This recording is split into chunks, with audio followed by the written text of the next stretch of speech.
So now in class 11th we are going to start our chapter number 4, that is motion in plane.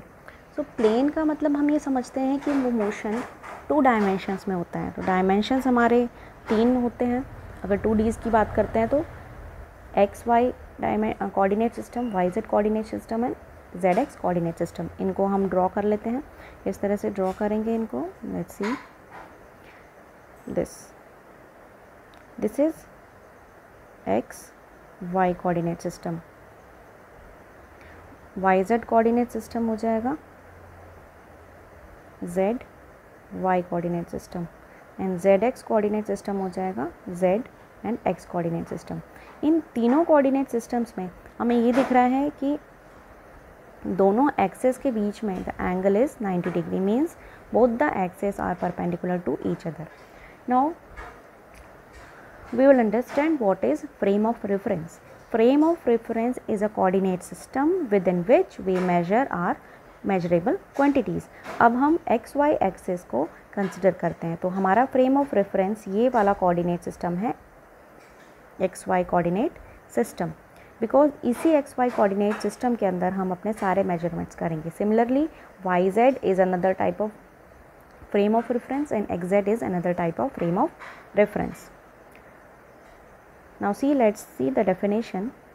When the particle is moving on 2-dimensional axis, then that motion is called motion in a plane. Always remember this is 2-dimensional axis. 2 dimensions, the axes are x, y, y, z and z x. हमारे पास 3 2-dimensional axis हैं और 3 2-dimensional frame of references हैं. Now let's see scalar quantity क्या होती हैं. The quantities which have only magnitude but no direction are known as scalar quantities. ये हम छोटी क्लासेस से भी पढ़ते हुए आ रहे हैं, जिसमें सिर्फ मैग्नीट्यूड होगा, कोई डायरेक्शन नहीं होगी. लेट्स सी एक क्वांटिटी हम ले लेते हैं. एक क्वांटिटी को डिनोट कर रहा है हमारा एक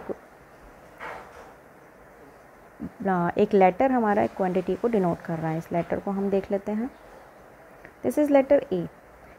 ए की वैल्यू है 2, तो 2 ए का मैग्नीट्यूड है. अब हमने यहाँ पर ये लेटर अगेन ए ले लिया, लेकिन ए के ऊपर हमने ये सिंबल प्लेस कर दिया. नाउ ये हो गया 2.